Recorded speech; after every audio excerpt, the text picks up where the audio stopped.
All right, let me go over exactly how to use a late pass.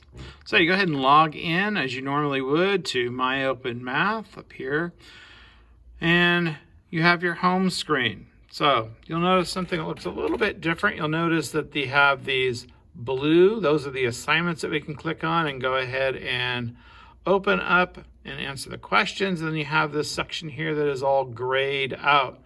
These are assignments that are not open to us, but we can use a late pass. So go ahead and use review of chapter 5. We're gonna go ahead and open up this assignment. We did not complete that assignment or whatever the case may be. You click on use late pass. It is in the blue there. So go ahead and click on use late pass.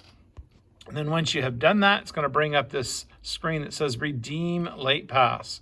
You're going to go ahead and click on yes, I would like to redeem the late pass. So click on that.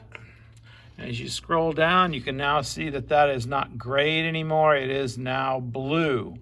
So once you have completed that assignment, it's very, very, very, very important that you notify your instructor. So you can notify that instructor by telling them, hey, Mr. Day, I finished review of chapter 5 once you've completed it, so that I can go back and grade it and put it into the grade book.